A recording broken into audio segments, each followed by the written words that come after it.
Welcome back to the Andrew and Ian Show. I'm Andrew Surwick here again with Ian. Hi, Ian. We have our Super Bowl, and man, I don't think anyone's gonna be watching it this year. But how you doing this evening, man? Uh, you ever see that Simpsons episode where the bartender Mo is looking at the noose in his closet? About sums up how I feel with that Super Bowl matchup. Yeah, yeah, yeah. Let's get right into it, man. Cause yeah, no one likes the Super Bowl matchup. Um, Anyways, Eagles hosting the Commanders. Eagles win this one 55 to 23, and this was never really a game at all. You know, at one point it was 14-12. And then after that, it was pretty much all Philly. After that, fourth quarter, they just kept piling it on. Saquon having a great game, 15 carries, 118 yards, 3 touchdowns. Really, really solid game from him. Jalen Hurts even having a great game, 20 for 28, 246. Jaden Daniels had a below standard game, I would say, at least in terms of passing, 29 for 48. And he did throw a pick as well, which obviously did not help his team out. But their offense just could not get anything truly generated against this Eagles defense, and we figured it could be a big struggle for their offense. Um, and they and we were right. I think I talked on Thursday's episode. I said I feel like the Eagles defense is going to do a really really good job shutting this team down, and they did. Defensively, offensively, I mean, we knew the Commanders' defense was not good, and Philly just absolutely lit them the fuck up. So, I mean, really solid game from the Eagles. They are your NFC champions. They're headed to the Super Bowl, and ban the tush push. My biggest takeaway is Jaden Daniels. He looked human for the first time this postseason. I mean, yeah, he only had one interception, so he had one turnover himself, and the 19 incompletions. Six and one half dozen of the other at this point. For incompletions, you could say it's on the receiver, you could say it's on him. Sometimes it hits the receivers in the hands, other times it just sails over them, and they don't make an effort to catch it when they could. Shit like that. So I'm not really gonna, knock them for the 19 incompletions, but three fumbles from their offense, and not a single one of them were from Jaden Daniels. He wasn't the reason this team lost, and that Philly defense, like like Washington did Detroit, they won the turnover battle. They won that game in what would have been blowout fashion, but Detroit made it a little closer, and Philly flipped the script on them. Yeah, Philly really, really did flip the script on them with that. And yeah, no one outside of Philly fans are happy about it. I'm Team Meteorite, by the way. Like, just a meteorite hit the fucking Super Bowl. Like, can we just have that? Like I like I just no one's happy about this. And then Chiefs hosting the Bills. The Chiefs win 32-29. And man, I really hate ref ball. Like I really really really hate ref ball. But that's what you get when you get the fucking Chiefs playing. You're gonna get ref ball. Mahomes is gonna get every fucking call. I mean, and you saw that happen in this game too. I mean, there was stupid amount of penalties that were super soft. Against the Bills pretty much, and it ruined their chances early on in this game. They were able to claw themselves back, but overall, just yeah, it's a shame that this is what the NFL has come to. But yeah, Josh Allen and Patrick Mahomes both had really solid games. Josh Allen 22 for 34, 237, and 2 touchdowns. Mahomes 18 for 26, 245, and a touchdown. Um, You know, we knew this Chiefs defense was good. We knew that coming into this game. Um, Yeah, but that was their yeah, biggest point was their defense. yeah, it's the best side of their team this entire year. So when we get to our Super Bowl preview next week, I mean, or in 2 weeks or whatever the fuck it is, you know, it's gonna be a battle of defenses in this game, and who pays off the refs more because yeah, um, but yeah, solid game all around from the Chiefs. Yes, they definitely got some help in this game from the refs, absolutely, but there was you know, there was some bad play calling from Sean McDermott on Buffalo side. I mean, you went 9 minutes straight without handing James Cook the ball, and he was having a solid game. And you went 9 minutes in this game without having him touch the ball once. That's a big coaching mistake to me. Honestly, if I'm a Buffalo fan, I want McDermott gone because he has made lots of stupid and poor coaching decisions in games like these that ultimately cost his team, you know, from really just beating Kansas City. At the same time, I don't think Josh Allen is that guy anymore either. I really don't. So yeah, that's my takeaway from this game is I really just don't think McDermott and Josh Allen are built to win a Super Bowl. And that's definitely the biggest question coming out of Buffalo, right? I mean, are these two your guys? Is your head coach the guy you want? Is your quarterback the one that's going to get you to the Super Bowl? And with the year Josh Allen had, you'd think, yeah, he should, right? I mean, no Pro Bowlers on that offense, pretty much no one on that team, and AFC Championship appearance. So he's playing Superman ball in Buffalo, and it's just not enough. So I think Josh Allen himself isn't going to win you a Super Bowl, but he is capable of being that playmaker, to make that difference, that one or two different plays that win you that AFC Championship to get you there. He just needs a staff around him better than what he has. And I completely agree. Not handing the ball to James Cook for 9 minutes is equivalent to the Lions abandoning Jahmyr Gibbs when he's running the ball for 10 yards a pop. And you lose games like that. And case in point, Buffalo and Detroit both lost games because of that. And, it just further puts the nail in the coffin of, the NFL is not breaking the rigged allegations at all.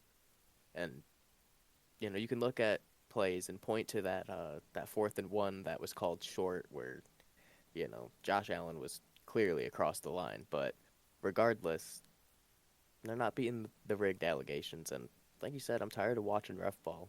At this point, why watch? Like, the outcome can be predetermined. It's an entertainment league, so I guess legally they could do it. But at the end of the day, for the other fans, and they could sit there and be like, yeah, this will make them the most money. I disagree. I completely disagree. If you would have had Washington win the Super Bowl this year, that's the first time a rookie ever goes to the Super Bowl and wins the Super Bowl. That would get you more money than seeing either the Chiefs or the Eagles winning the Super Bowl at this point, right? Yeah, sure, the Chiefs winning is history. It would be the first three-peat in history.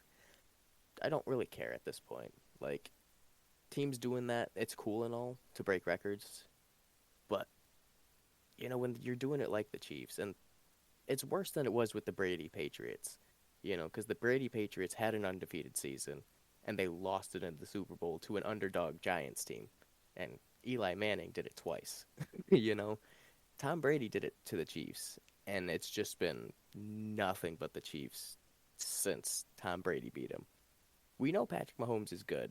He doesn't need this assistance, and neither does this team. No, they really don't. And it's just frustrating to watch these games because you just know, like, when you're watching a Chiefs game, you're not watching the game. You're looking at the fucking bottom part of the screen, looking to see if there's a flag thrown, waiting for a 48-yard penalty for Patrick Mahomes for some fucking reason. But like it's just it's just frustrating to watch at this point, watching Chiefs games, because you know damn well like a penalty's coming 9 times out of 10. Like it just always is. But yeah, so that wraps up our games from this weekend. They were good games, especially Philadelphia and Washington. I think that was a really really good game.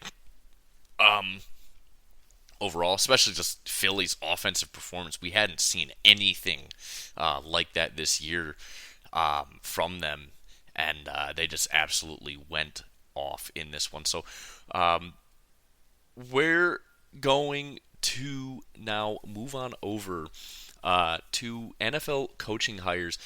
We have 6 hires here that that we have had so far, and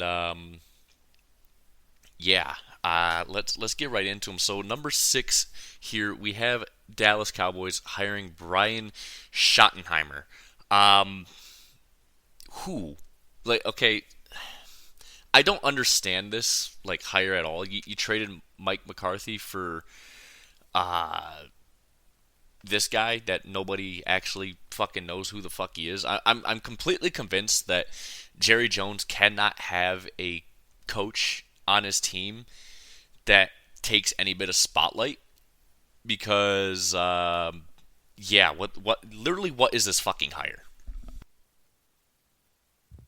Yeah, I have no idea. And when you have someone the caliber of Sanders in the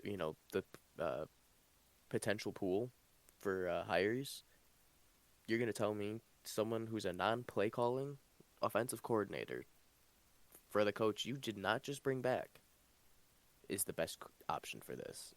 Now, you could look at teams like Detroit and say, it's an unknown coach. No one wanted them to hire Dan Campbell, and now look how that turned out.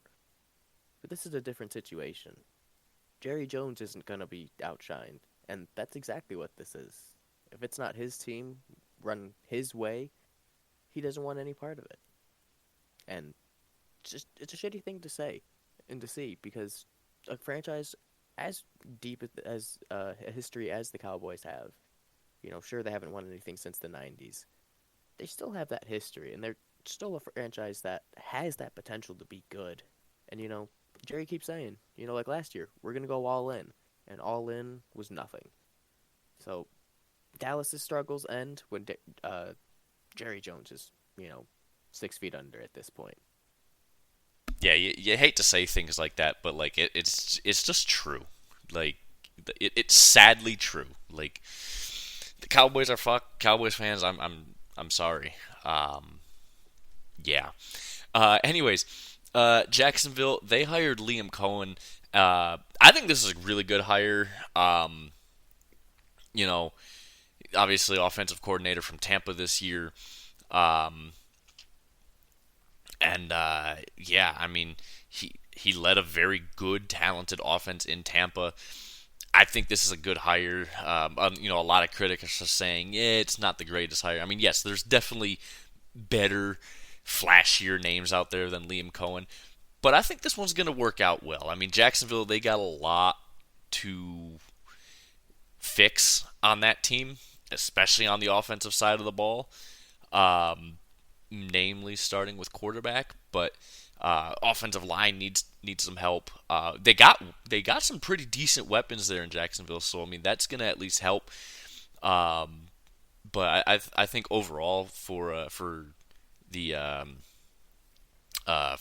Jags, uh, Liam Cohen, it's a good hire to me. I agree. A lot of people are kind of iffy on it, and I feel like a lot of it is how he went about getting hired there, with maybe using the Bucks offer as a boost to getting a bigger paycheck. But at the end of the day, it's a business, and people are allowed to run said business how they please.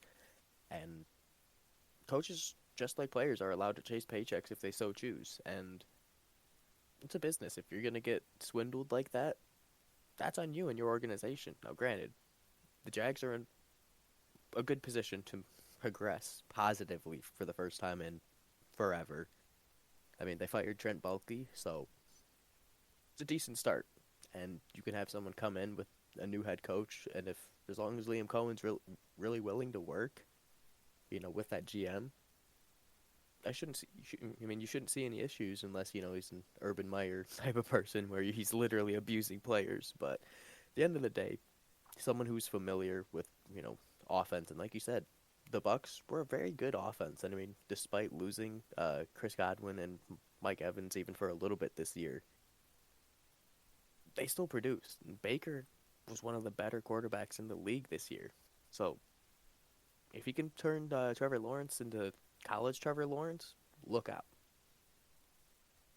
Yeah, if he can transform Trevor Lawrence into the quarterback that we all thought he could be, there's a chance. There's a good chance. But again, there's going to be a lot of work to do, especially with Trevor Lawrence. But there's a lot of work to do on that offense in general. So, yeah.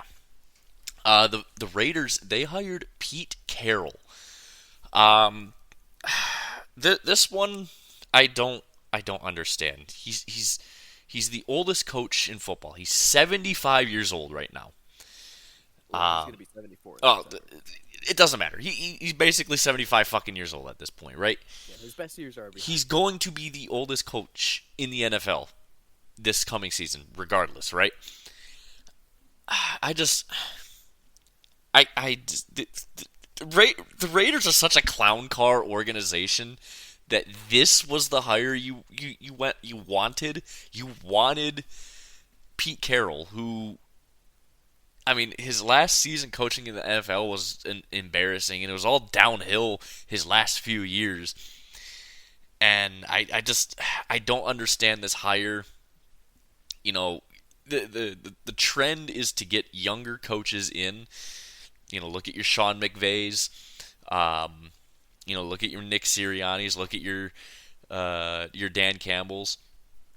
I mean, you want these younger coaches, and I don't think Pete has it in him anymore. This division is going to be interesting now. I mean, you have Pete Carroll, Jim Harbaugh, and Andy Reid, and Sean Payton, all in that division now. So big name, coaches. But man, this hire makes no sense to me. I just want to clarify. This is the same Pete Carroll who was all but ran out of Seattle because he was too old to continue being a head coach, right? Wait, what was that? I said this is the same Pete Carroll that was ran out of Seattle because he was too old to be a head coach. Right? Yes, the same Pete Carroll.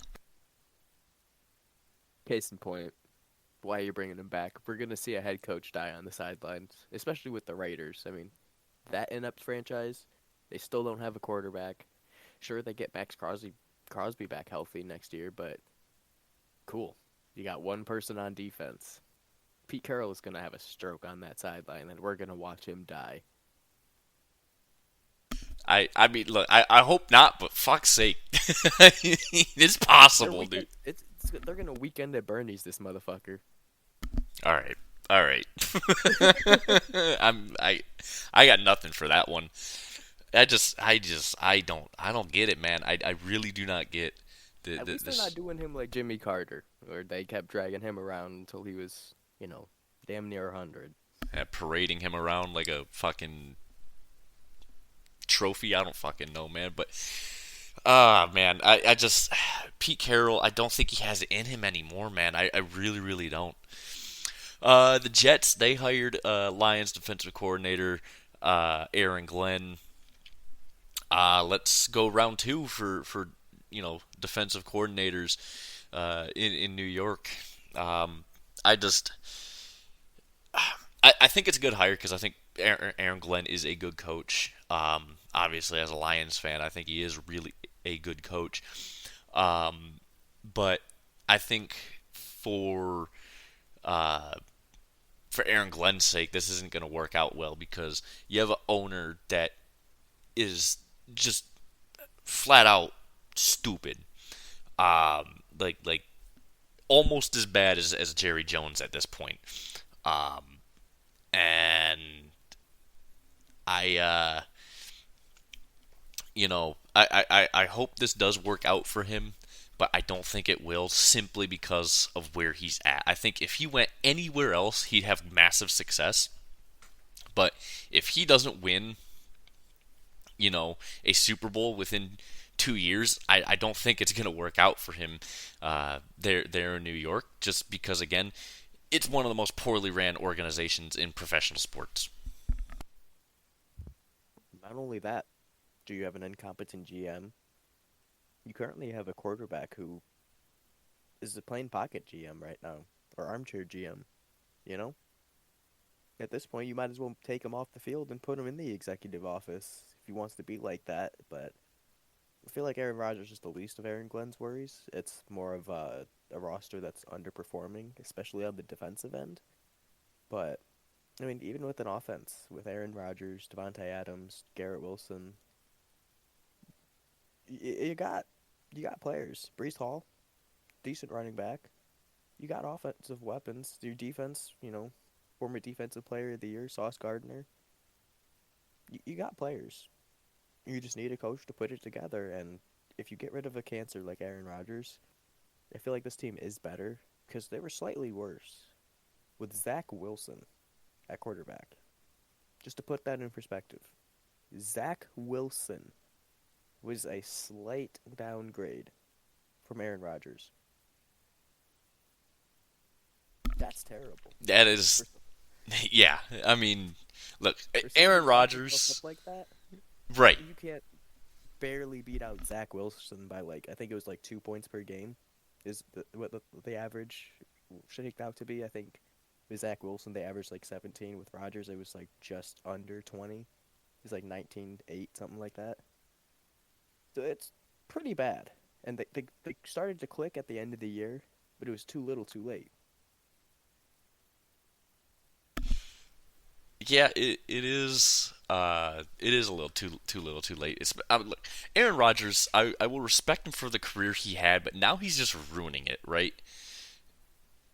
Yeah, at this point, it almost seems like he's purposely following Brett Favre just to continue the Green Bay Packers quarterback thing. But looks like Jordan Love might not be all we thought he was, but that's neither here nor there.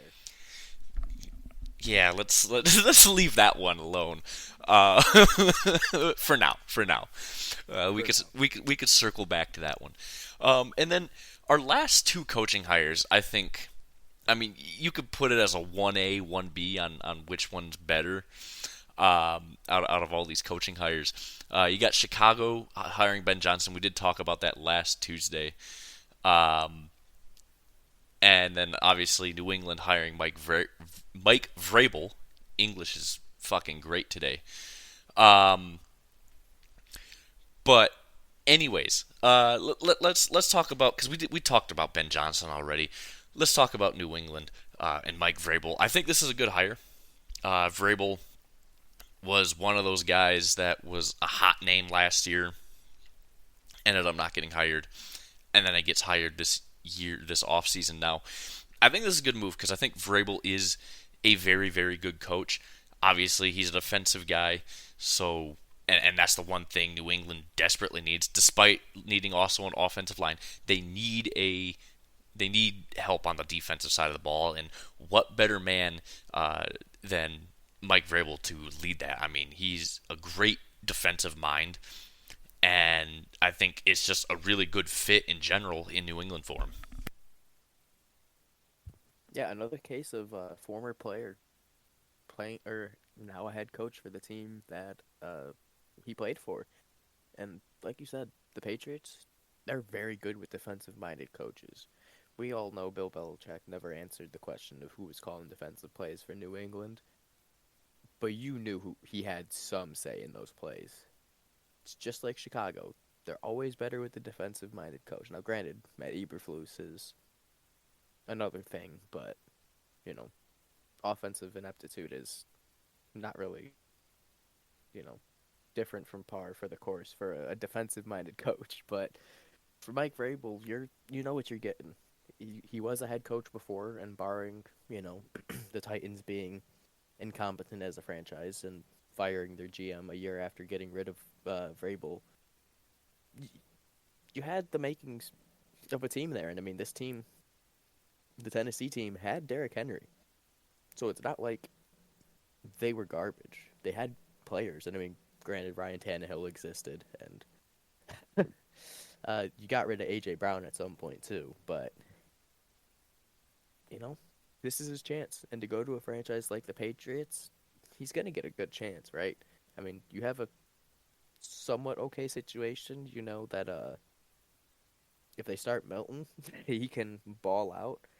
If they start Drake May, you just got to worry about him becoming the next Tua with concussions. But he's got a starting point, and like I said, he's been a head coach before, so he knows what he can do, and he's not going to try and outstep his bounds.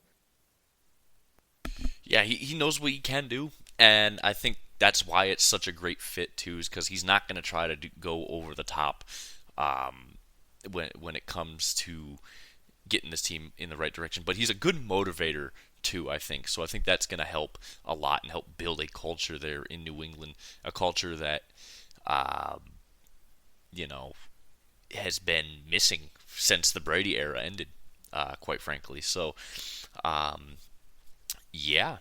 But that's going to do it for us Thursday. I don't know what exactly uh, we have planned just yet, but we're going to have an episode on Thursday about something, and then we'll talk about it and figure out what else we're going to do uh, going into the springtime here soon. If we're going to go just down to one episode a week or not. But we will have an episode on Thursday, and we'll kind of just go from there.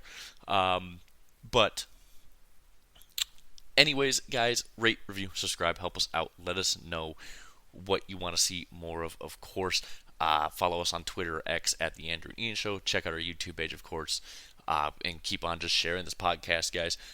Thank you guys again so much for listening, and we will see you guys on Thursday.